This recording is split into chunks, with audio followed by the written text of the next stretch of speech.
ago, my love and I first met down by the river. We were wed, raised up our children well on my own. Raised up that long left to raise their own. River, carry me. River, carry me back home to my love. Well, the rain came down and the wind blew in like so many times before. And everyone said, get on out, but you couldn't if you were poor. Then the waters rose and the levee broke. The ground had turned to sea. Rose above the rooftops and pulled my love away from me. River, carry me. River, carry me back home to my love. Gone, she's gone, she's gone.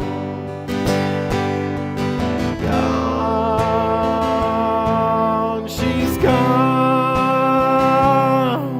she's gone.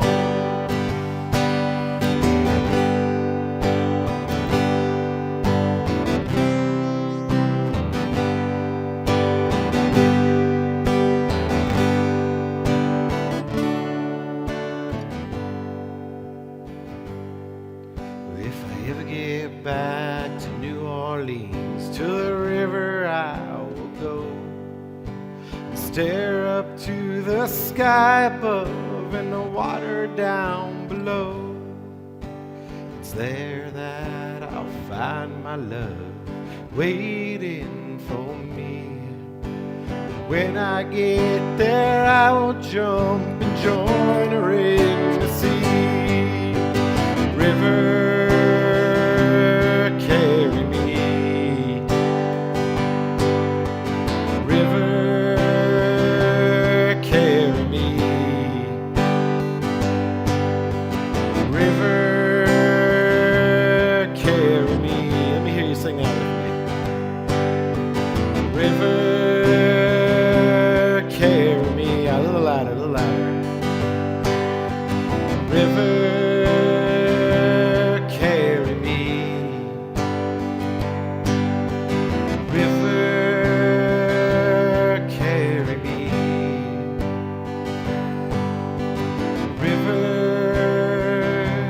carry me back home to my love.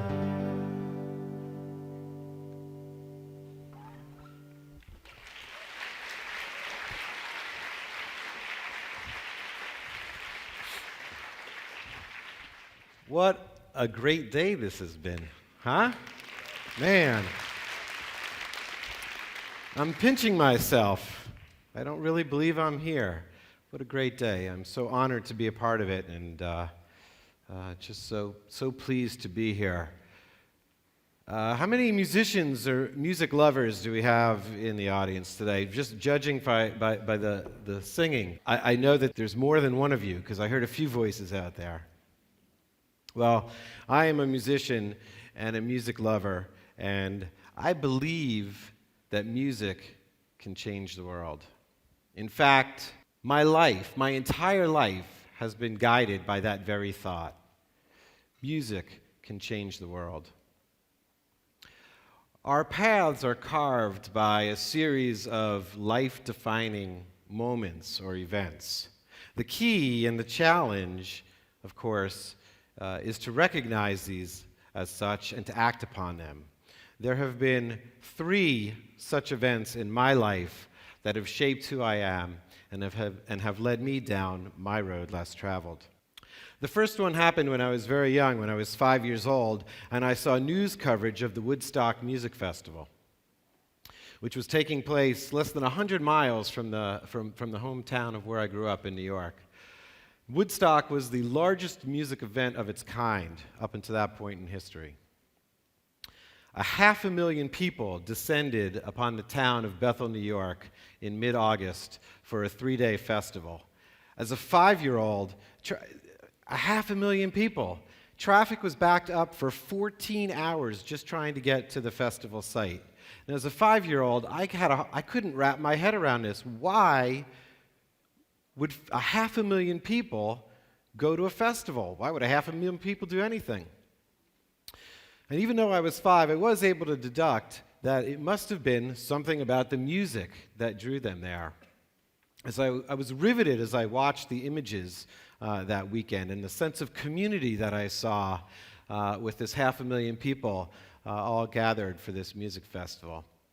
And I concluded that music must have an incredibly powerful force to bring people together like that. It left a very, very strong impression on me. Woodstock was also responsible for piquing my interest in learning how to play music. A few years later, when I was about 8 years old, I started my formal music training, and it was also about this time that I discovered the Beatles, which sparked a lifelong love affair with rock and roll. Now, as my interest in rock music continued to grow, I taught myself how to play guitar, and by the time I was 15 years of age, I was writing and performing my own songs. Songwriting was a very real means of expression for me. It allowed me to say things that I couldn't otherwise articulate. And my biggest heroes at that time were Bob Dylan and John Lennon. And then on December 8th of 1980, I saw another news flash that would rock my world. John Lennon had been shot dead, and my hero was gone. John Lennon embodied everything that I saw in those images of Woodstock when I was just 5 years old. He personified everything that was cool about rock and roll and its power to change the world. And when he died, part of that died too. I was devastated. 6 days after his murder, a vigil was held for John Lennon in New York City.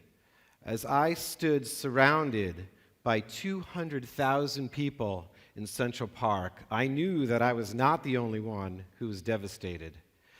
It was a sea of hurt. At 2 p.m. Eastern Standard Time that day, a 10-minute period of silence was observed around the globe. The air in Central Park was heavy with grief. The silence was deafening.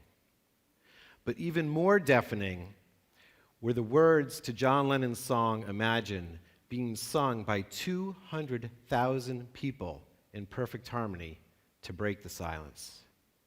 That was the first time I experienced the power of music to heal. And I recognized that there was a connection between the power of music to heal and the power of music to unite. The two of them were intertwined, and you could not have one without the other. It was a profound discovery for me and would later chart the course of my life. That took about 22 years to happen. On a cold, dark February afternoon, I sat alone in my kitchen and received the phone call I prayed I would never receive. My friend Danny Pearl was dead. For 4 grueling weeks, his friends and family and I worked to try to secure his release, but to no avail, and our greatest fear had come true. I stood there alone in my kitchen, numb, feeling nothing, completely void of life. Danny and I met in 1991 in Atlanta. He had just moved down to Atlanta to take his first job with the Wall Street Journal. We put a band together and fast became friends. We had a lot in common. We shared a love of music, hiking, bicycling, soccer, and good beer. We also shared a common interest, a common belief, in the power of music to connect people. Danny was the kind of guy everybody wanted to be around. He was smart, funny, had a sense of adventure, and he possessed an undying loyalty for friends and family.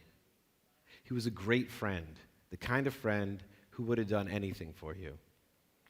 As I stood there alone in my kitchen on that dark, gray, cold February afternoon, I knew I had to do something. I owed our friendship at least that. In 2005, in honor of Danny's October 10th birthday and as part of Daniel Pearl World Music Days, I threw a little backyard jam. About 40 people gathered that day, some of whom were musicians who had played with Danny, some who were not. People had traveled up to 200 miles to be there to pay tribute to him. What was it about Danny that resonated so loudly with people? Was it that in him, people saw a little bit of themselves, or maybe somebody they aspired to be? Or maybe it was his face. He seemed so real. That could have been your brother, your friend, your uncle, your husband, your son, or your father. Whatever it was, Danny clearly connected with the world. As we huddled on my deck that evening for one last song, I again felt the power of music to heal. I was deeply moved. Over the next 2 years, I began to wonder if that connectedness and that community that we had created in my backyard could in fact be created in a place less intimate and a more public space. In 2007, I decided to put the theory to the test, and I took FODfest out on the road for an 8-day tour. During the course of those 8 days, 100 musicians volunteered to perform, and hundreds of people came out to be a part of it. With a sense of community being created in each and every stop that we made, the test proved successful. It inspired me to take this idea to a whole new level.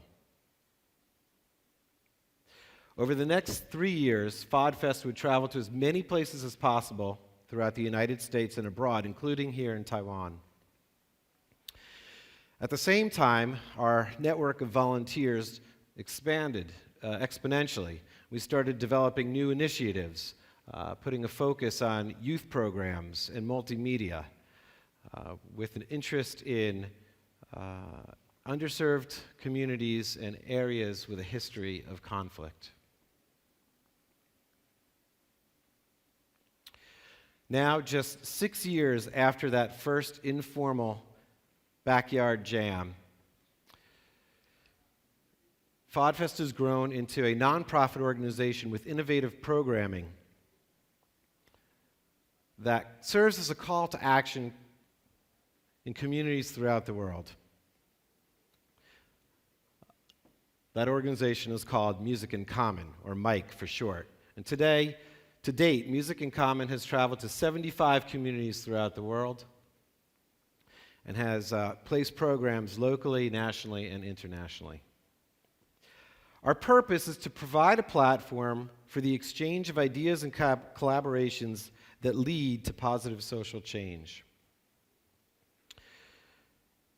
That is probably best exemplified by our youth programs, which teaches kids constructive ways to manage issues of bullying, tension, and cultural conflict.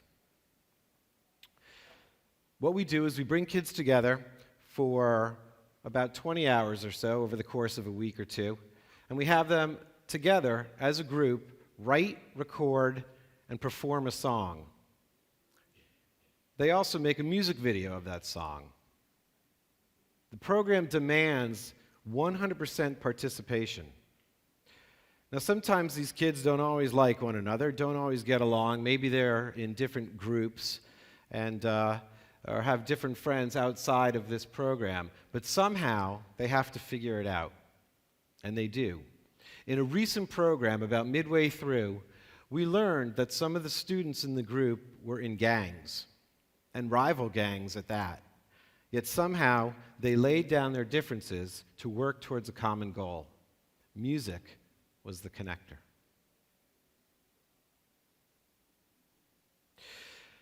On a recent tour of the Middle East, we produced a concert in an olive grove in the small town of, it's not even a town, it's a village, if that, in the small village of Al-Walajeh in the West Bank. Among us that evening were Jews, Christians, and Muslims, Israelis, Americans, and Palestinians. A few days before the concert took place, we learned that there had been a lot of controversy surrounding this olive grove, a dispute over the ownership of land, a dispute and a controversy that is an all too common occurrence in that part of the world. I was considering whether or not we should even hold the concert. And if we did hold the concert, I was concerned that it would be marred by conflict, tension, or maybe even violence. We decided to move forward with the event, showing up late to find a tent divided. Israelis on the left, Arabs on the right. Didn't quell my nerves much. The air was very tense. But within the first few notes of the concert, a magical transformation took place. The tent of strangers became intertwined like the parts of a song. Musicians jumped in to help each other out. Audience members switched sides and seats to introduce themselves to one another. A community was created. By the end of the night, we went out with John Lennon's Imagine. Every single person in that tent, arm in arm, singing together in perfect harmony. A rendition of the song every bit as compelling and powerful as the one I had heard 30 years earlier in Central Park.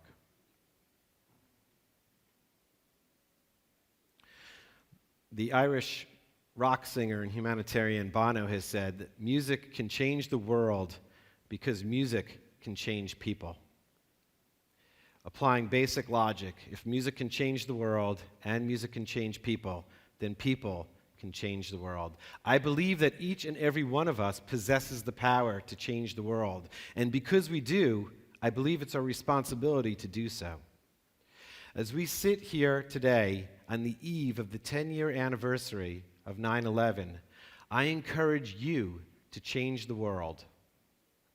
A world that chooses peace over war, dialogue over violence, life over death. Thank you.